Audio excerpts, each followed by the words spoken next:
بسم الله الرحمن الرحيم. اللهم لك الحمد حتى ترضى ولك الحمد إذا رضيت ولك الحمد بعد الرضا.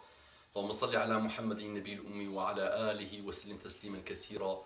رب اشرح لي صدري ويسر لي أمري واحلل عقدة من لساني يفقه قولي. Salam alaikum wa rahmatullahi wa barakatuhu.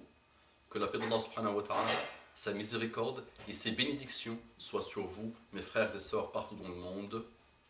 Bonjour mes frères et sœurs en humanité. J'ai intitulé cette intervention et je sais qu'elle risque encore de m'attirer les foudres de gens qui ne vont même pas la visualiser. C'est juste à partir du titre, ils vont se lancer. Donc j'ai intitulé cette intervention « J'aime les innovations ». Et on rajoute, allez, j'aime les innovateurs. Donc là voilà, regarde comment je vais provoquer quelques-uns là qui vont se lancer, qui vont dégainer. Inch'Allah. Mais vous savez maintenant, vous avez appris que parfois il faut bousculer les gens, parfois il faut les provoquer, parfois il faut essayer d'attirer l'intention de l'auditoire pour le calmer et pour le marquer et pour le secouer. Mais qui vous a dit que quelqu'un de doué, d'un minimum de raisonnement et d'intelligence va aimer les innovations?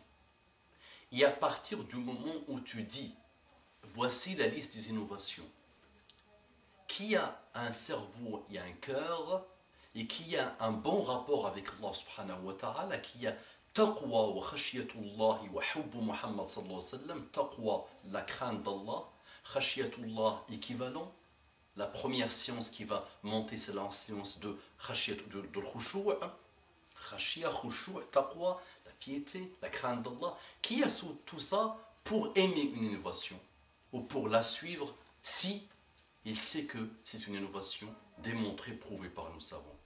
Donc mes frères et sœurs, n'utilisez pas ce langage d'innovation et d'innovateur pour massacrer vos frères et sœurs. Ne vous spécialisez pas que dans ça. Adoptez un comportement intelligent. Si Allah subhanahu wa ta'ala te dit de converser, de dialoguer, d'inviter les gens du livre qui ont falsifié leur livre, s'il te demande de dialoguer avec eux, avec le maw'idha al-hasana, avec le bon conseil, le conseil excellent qui atteint l'excellence, s'il te demande de le faire avec ces gens-là, penses-tu qu'il a oublié ou qu'il a négligé ou que tu ne dois pas le faire avec des gens qui font une innovation, parfois par ignorance, parfois par habitude, parfois par des choses que parfois on ne peut pas expliquer? Nous sommes dans un moment de fitna, dans une époque de fitna. Et aujourd'hui, il y a des gens qui se convertissent à l'islam et à cause de vos comportements, de quelques comportements maladroits, ils quittent l'islam. Il y a des gens musulmans qui à peine mettent le pied dans l'islam, tu leur sors ton langage dur, violent, frontal, destructeur de tes pseudo-fatwas, l'industrie de la fatwa, et tu les sors rapidement de la religion. Donc là, mécréants. Allez, on a entendu les histoires, on les reçoit, on les voit, il a quitté l'islam parce que les gens sont très durs, parce que c'est vraiment très dur, parce que c'est beaucoup de choses, parce que c'est compliqué, alors que notre dîne est simple.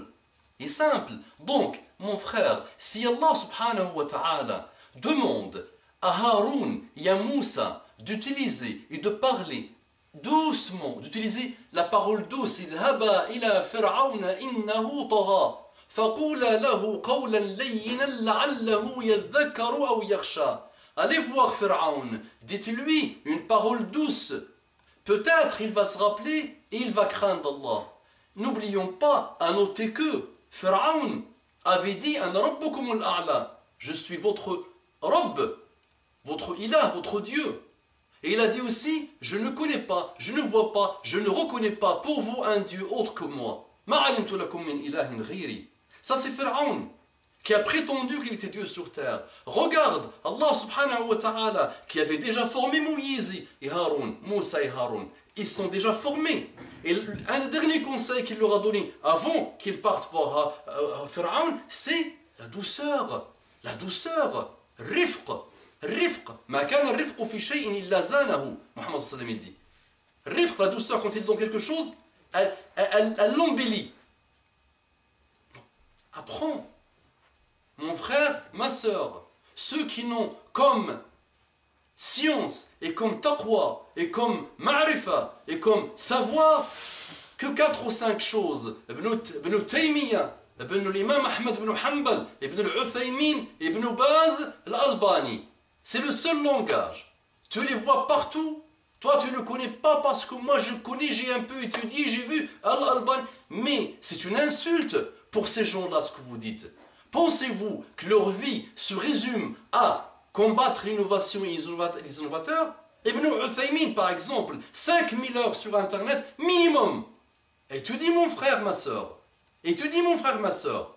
Observe aussi le comportement d'Ibn Uthaymin. Tu vas être déstabilisé quand tu l'observes. Douceur totale. On ne peut pas dire, on ne peut pas reconnaître, on ne peut pas voir que Ibn Uthaymin s'est lancé dans ses attaques frontales, dures, lourdes contre vos frères. Tu veux conseiller ton frère, conseille-le intelligemment. Si, avec les mécréants sur Patalk, sur les forums de discussion, vous êtes doux, intelligent, habile, malin, rusé, doux, sage, avec ces gens-là, comment? Avec vos frères et sœurs qui à peine mettent le pied dans la religion, vous êtes dur avec eux. Nous n'aimons pas l'innovation. Abadan, abadan, abadan. L'innovation, c'est inventer quelque chose dans la religion d'Allah subhanahu wa ta'ala. Mais, définissons d'abord innovation. Ne tombons pas dans la dérive que tout est innovation, parce que là tu perds la tête. Tu perds la tête, tu ne pourras plus vivre. Tout est innovation, tout est bid'a. Bid'a a été expliquée par nos savants.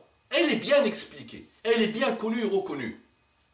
Et les savants, quelques bid'a que vous prenez pour des choses lourdes, des savants saoudiens et partout dans le monde divergent. Je te donne un exemple simple, le chapelet. Les savants musulmans saoudiens eux-mêmes, donc ça veut dire l'école salafi, sont... Voilà. Alors, ton frère n'utilise pas le chapelet. Donc ne crois pas que je suis en train de prêcher pour le chapelet, mais je te donne juste un exemple. Donc mon frère, ma soeur, nos frères et sœurs ont besoin de nous. Il y a le péché, il y a les péchés catastrophiques, il y a les péchés capitaux dans le monde aujourd'hui. Priorisons des choses, et si tu vois une bid'a, intelligemment, n'axe pas ta vie, ne canalise pas ta vie que autour de la bid'a. Attention, là tu insultes Muhammad sallallahu alayhi wa sallam lui-même. Hadith al-bid'a, les hadiths de l'bid'a, de l'innovation, ça représente combien dans les hadiths de Muhammad sallallahu alayhi wa sallam? Le bon comportement avec ton frère. Tu sais, quand le bédouin est venu faire pipi dans la mosquée, faire pipi dans la mosquée de Muhammad sallallahu alayhi wa sallam, tu te rappelles qu'est-ce que Sahaba ils ont fait? Chacun a voulu tuer, chacun s'est levé. Calmez-vous, regarde le comportement de Muhammad sallallahu alayhi wa sallam. Calmez-vous, on se calme, laissez-le finaliser uriner et finir son acte. Parce que ça, sinon ça va lui faire... Attention, on ne le dérange pas. Quand il a fini, Muhammad sallallahu alayhi wa sallam a pris doucement, intelligemment, et il lui a donné des conseils, il l'a conseillé. Et là, regarde le bédouin comment il répond. Allahumma arhamni, warham Muhammada, wa la tarham ma'ana ahada. Oh Allah, sois miséricordieux envers moi, sois miséricordieux envers Muhammad sallallahu alayhi wa sallam, et ne sois pas miséricordieux avec les autres. Parce que les autres, mauvais, méchants, durs, ils ont voulu le tuer. Donc, fais attention. Allah yajazik, mon frère, ma soeur. Là, tu es en train de passer l'adolescence, ce que j'appelle l'adolescence religieuse. Tu vas cheminer, tu vas apprendre beaucoup de choses dans ta vie. Ouvre ton cerveau, étudie le comportement des sahaba, étudie le comportement des salafs. Tu sais, chaque compagnon a eu une réaction différente par rapport à des choses qui sont produites dans l'histoire musulmane. Donc, tout le monde n'est pas vraiment pareil, tout le monde n'est pas un moule. Même les sahaba ont divergé sur des choses.